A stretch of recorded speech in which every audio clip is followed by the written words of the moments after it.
ये चकभारो गांव है, यहीं पर जिला वार्षिक का आयोजन किया गया था।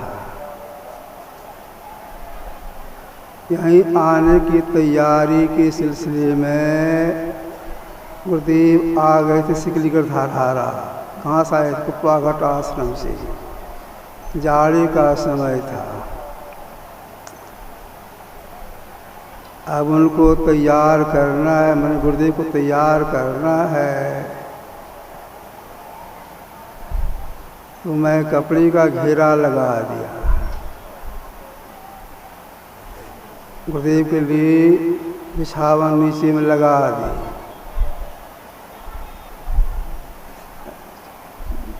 धरहारा आश्रम में जो अभी तो टूट फूट गया है, वहीं पर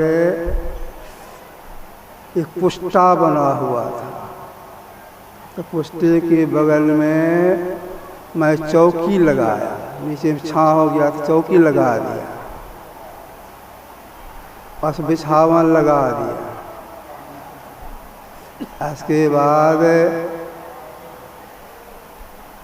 नाम तो नहीं बताऊंगा, 3 सेवक, उसमें एक हम भी थे। तेल मालिश कर रहे थे। तेल मालिश करना हो गया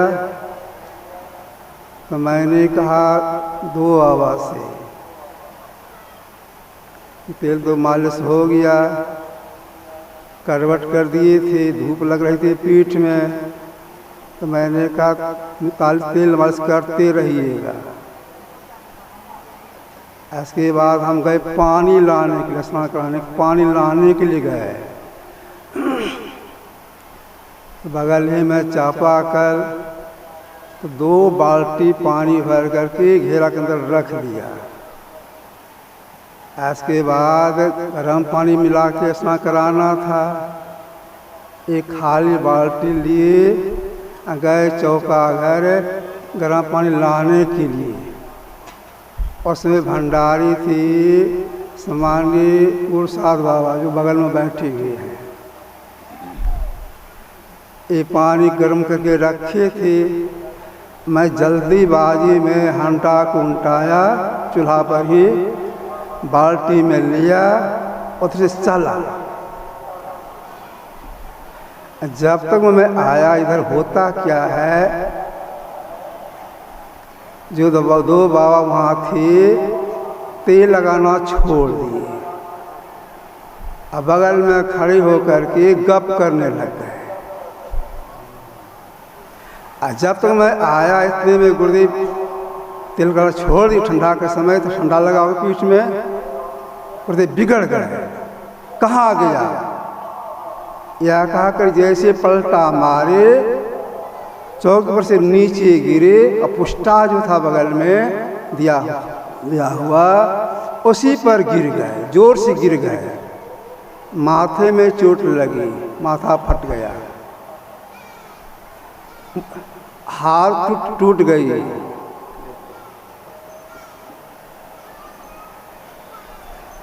मैं आया, बाल्टी रखा, तब मैं पूज बाबा आ गए, संसी बाबा आ गए, झट से अपने गोद में ले लिए। गुरुदेव धीरे से पूछते हैं, अभी कहाँ है? पूज बाबा बोले, संसी बाबा बोले, हजूर सिकलीगढ़ धारहारा में है। यह कह करके फिर आंख बंद कर दी। जीवजपुर की सत्संगी गई हुई थी आश्रम, धरहारा आश्रम, उनको मालूम है, वे आगे झट से। झोला छाप डॉक्टर थे, जल्दीबाजी में खून बंद हो जाए, 3 टाँका लगाई आँख के ऊपर में। हाथ को दिखा, हाथ उनका टूट गया है, यहाँ इसका इलाज नहीं होगा। तब गुरुदेव को ले गए कुप्पाघाट आश्रम, वहाँ उनका इलाज हुआ। इस तरह से वह संस्मरण है। ये समाज रूप में इसको मैंने संशोधन कर दिया। अभी हम लोगों ने पाठ में सुना, भगवान राम और माँ सीती शीशम वृक्ष के बीच, शीशम वृक्ष के नीचे पत्ते पर सोई हुई है। कोई जानवर नुकसान नहीं करती या कोई हमला नहीं बोल दी, तो रखवाली के लिए लक्ष्मण जी वहाँ पर वीरासन से बैठे, तीर धनुष लेकर के वीरासन से बैठी हुई थी। इतने में घुंडसाद वहाँ पर आ गए। अगर अकेले रहते, चुपचाप रहते लक्ष्मण जी, घुंडसाद आ गए तो बातचीत शुरू हो गई। उसी बातचीत के सिलसिले में घुंडसाद ने माँ कैकेयी को दोष देना शुरू किया। ऐसे पर लक्ष्मण जी उसको उत्तर दिए हैं।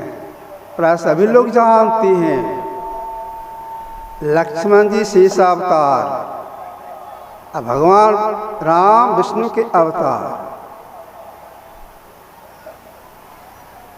जब दोनों अयोध्या में अवतरित हुए तो दोनों बहुत मेल था। कितना मेल था सुनाता हूँ, कितना मेल था दोनों में। एक ही पलंग पर भगवान राम को और लक्ष्मण जी को शयन कराया जाता था। किस तरह से? जहाँ भगवान राम का मुंह, वहाँ लक्ष्मण जी का पैर। हाँ, जहाँ लक्ष्मण जी का मुंह, वहाँ भगवान राम का पैर। भगवान राम का दाहिने पैर का अंगूठा भगवान राम लक्ष्मण जी के मुंह में जब तक रहता था तब तक वे शांत रहते थे। भगवान राम का चरण और लक्ष्मण जी का मुंह, दाहिने पैर का अंगूठा वहाँ की माँ बहनें लक्ष्मण जी के मुंह में घुसा देती थी, तब तक लक्ष्मण जी शांत रहते थे। किसी कारण हिलडोल में जैसे अंगूठा मुंह से निकलता था, लक्ष्मण जी से अवतार इतने जोर से चिल्लाते थे कि राजभवन गूंज जाता था। नींद हराम, दौड़ के लोग आते थे, माँ बहन आती थी, झट से वहाँ राम के अंगूठा को लक्ष्मण जी के मुंह घुसा देती थी, लक्ष्मण शांत हो जाती थी। इतना दोनों में प्रेम था। अब देखिए समय आने पर लक्ष्मण जी क्या बोलती हैं। जब कैकेयी को दोष देने लग गए तो लक्ष्मण जी क्या बोले? काउन को सुख दुख कर दाता, भोग सुनो भ्राता। ही सुनो, कोई किसी को सुख या दुख देने वाला नहीं है, सबको अपने अपने कर्मों का फल भोगना होता है। तो देखिए कर्म का रस बहुत गहन है।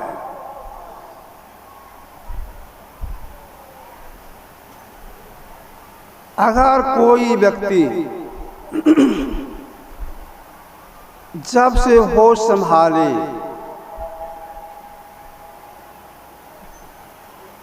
पुण्य कार्य करती रही, एक भी अशुभ कर्म से नहीं बना, लंबी आयु पुण्य कार्य करती रही, जब उनका शरीर शांत होगा वह जीवात्मा कहाँ जाएगा? स्वर्ग लोक। कोई आदमी हो संभाले, लंबी आयु, जब तक जीवित रहे अशुभ कर्म करती रही, पाप आदि करती रही, अनाचार विचार पूरा कर्म कर, बुरा कर्म करती रही, श्री शुरू जीवात्मा कहाँ जाएगा? नरक जाएगा। अब देखिए अच्छा कर्म हुआ तो स्वर्ग चले गए, बुरा कर्म बना तो नरक चले गए। कभी न कभी पुण्य कार्य जरूर समाप्त हो जाएगा। जब तक पुण्य की पूंजी तब तक स्वर्ग नहीं। फिर जीवात्मा संसार आ करके साधन करना पड़ेगा, कर्म भोगना पड़ेगा, कर्म करना पड़ेगा। पाप कर्म किए हैं, नरक हो गया, कभी न कभी वह भोग जरूर समाप्त हो जाएगा, चाहे कितना भी समय लग जाए। फिर वह जीवात्मा आएगा संसार से धारण करने के लिए, और उससे अच्छा बुरा कर्म बनेगा। कब छूटेगा कर्म से? अच्छा कर्म किए स्वर्ग गए, फिर संसार में कर्म करना शुरू कर दिए, अच्छा बुरा। बुरा कर्म किए नरक गए, भोग समाप्त हुआ, फिर आए संसार में से धारण किए, अच्छा बुरा कर्म बनाना शुरू हो गया। यह सिलसिला तो लगा हुआ रह गया। कब छूटेंगे कर्म से? कर्मणा गहनो गति, कैसे छूटेंगे? अगर कोई इन कर्मों से, अच्छे बुरे कर्मों से छूटना चाहती हैं, परम सुख को प्राप्त करना चाहती हैं, उन्हें यह जानना होगा अच्छा या बुरा कर्म की प्रधानता किसकी है। जिसकी प्रधानता उससे हम अलग हो जाए, फिर कर्म का फल नहीं भोगना पड़ेगा। मूल को देखना चाहिए, अच्छा बुरा कर्म बनता है किससे, करने प्रधानता किसकी है। इस कलिकाल में आदि संत हुए भगवान बुद्ध का बहुत जगह प्रचार, बहुत देश विदेश में प्रचार हुआ इनका। इन्होंने संसार के लोगों से कहा अच्छा बुरा कर्म की प्रधानता किसकी है।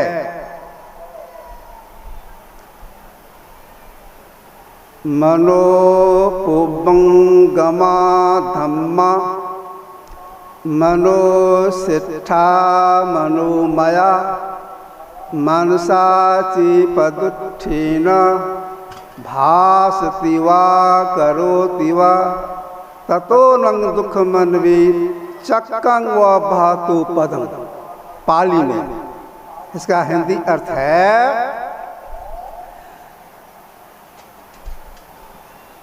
कोई भी कर्म की प्रधानता मन का है, मन ही प्रधान है। अगर कोई बुरी कल्पना से बोलता है या काम करता है तो दुख उसका उसी प्रकार पीछा करता है जिस चक्का बैलों के पैर का पीछे चलता है, जो बैल उसको स्वयं खींचता है। इस दूसरे शब्दों में कहा मनोपुबंगमा धम्मा मनोसिट्ठा मनोमया मनसाची प्रसन्नेन भासति वा करोति वा ततो नंग सुख मनवेत छाया और अनपायनी। पाली में इसका हिंदी अर्थ है सारे कर्म करने वाला मन है, मन ही प्रधान है। अगर कोई अच्छी कल्पना से बोलता या काम करता है तो सुख उसका उसी प्रकार अनुसरण करता है, इसकी छाया जो कभी साथ नहीं छोड़ती है। मन ही प्रधान है, तो मन का संग छूट जाए, शुभ और शुभ कर्मों से आप हम बच जाएंगे, परम कल्याणमय हो जाएंगे। अब मन का संग कैसे छूटे? बाहर में कहीं भी जाएंगे मन संग में रहेगा, कोई भी कार्य करेंगे मन संग में रहेगा। तो यह पता लगाना पड़ेगा आखिर मन का संग छूटेगा कहाँ? तो बाहर में नहीं, अपने अंदर में चल कर के मन का संग कोई छोड़ सकती है। कहाँ छूटेगा? जहाँ मन की दौड़ है उसके परे चले जाने पर मन का संग छूट जाएगा। तो देखिए जिनको जिस साधना में अनुभूति हुई है ऐसा वे बोले हैं या लिखे हैं। एक कुछ कोट के महापुरुष हो गए संत दरिया साहब। इन्होंने कहा भाई देखो मन की दौड़ कहाँ तक, भीतर में मन की दौड़ कहाँ तक है। मन बुद्धि चित्त अहंकार की है त्रिकुटी लग दौड़, जन दरियायन के परे रंकार की ठौर। आंख बंद करती है घोर अंधकार, अंधकार के बाद सबके अंदर प्रकाश है। प्रकाश मंडल के अंतर्गत एक स्थान का नाम है त्रिकुटी, जहाँ जीव को सूर्य का दर्शन होता है, जहाँ पहुँचने पर सारी विद्याएं प्राप्त हो जाती हैं। उस स्थान को कहा गया त्रिकुटी। गुरुदेव गए हुए थे जलपाए गोड़ी सत्संग करने के ख्याल से, वहाँ के लोग लिए थे समय। यही प्राण काल के सत्संग में गुरुदेव को जाना था, जो बैठ के जा रहे थे। सत्संग कराने वाले थे लक्ष्मी नारायण शाह, आगे सामने प्रणाम किए, कहा गुरुदेव एक प्रार्थना है। क्या प्रार्थना है? गुरुदेव बोले क्या प्रार्थना है? हजूर यहाँ के लोग बंगला भाषा अधिक समझती हैं, हिंदी नहीं समझती हैं। अगर बंगला प्रबंध किया जाए तो सब लोग समझेंगे। उस समय गुरुदेव कुछ नहीं बोले। सत्संग में गए, संतुष्टि विनती हुआ, ग्रंथ पाठ हुआ। इसके बाद कुछ गुरुदेव कुछ संसीवा से बोले, संसीवी जी आप तो बंगला पढ़ते हैं, आज बंगला में प्रवचन कीजिए। बाबा हाथ जोड़ते बोलते हैं, हजूर बंगला पढ़ता हूँ, कुछ बोल भी लेता हूँ, सब विषय पर मैं बोल सकूँ, हमसे नहीं होगा। तब गुरुदेव बोले माइक तो मेरे सामने है। माइक लगाने वाले माइक लगा दिया उनके सामने। गुरुदेव जो वंदना करते थे वंदना गुरुपद कंज उसको किए। इसके बाद जो उनकी बोलने का सिलसिला था, प्यारे लोगों यह बोले। इसके बाद कहने लग गए, जब कहने लग गए खाटी बंगला, जब तक बोले बिल्कुल खाटी बंगला में बोलते रह गए। सत्संग संपन्न हुआ। उसके दूसरे दिन जितने हम लोग सेवा कर, उसी में से एक निवेदन करते हैं, हजूर कल जो प्रवचन किया गया केवल बंगला में, हजूर तो बंगला पढ़ते नहीं है, बंगला में कैसे बोल लिए? तो गुरुदेव एक ही वाक बोले, थोड़ा सा बोली। क्या बोले? त्रिकुटी महल में विद्या सारा, त्रिकुटी महल में विद्या सारा। तो प्रकाश मंडल के अंतर्गत एक स्थान का त्रिकुटी, वहाँ सारी विद्याएं प्राप्त होती हैं। प्रयास वह कहना है कि मन की दौड़ वहीं त्रिकुटीय तक है, उसके आगे नहीं है। ऐसी बात को तुलसी साहब ने भी कहा है। क्या कहा तुलसी साहब ने? सहस्र कमल दल पार में मन बुद्धि हिराना हो, प्राण आगे चले सूर्य तब खाना हो। क्या बखान? विमल विमल बाणी उठे अद्भुत आसमान आदि। सहस्र कमल दल पार में, सहस्र कमल इसका कैसे परिचय हो, कैसे जानेंगे? तो गुरुदेव इसको समझा दिए। सहस्र कमल दल ज्योति करे झलमल, त्रिकुटी में सूर्य उगए हो, झांकता हो प्रकाश खाई पड़ी वह सहस्र कमल है, आगे त्रिकुटी।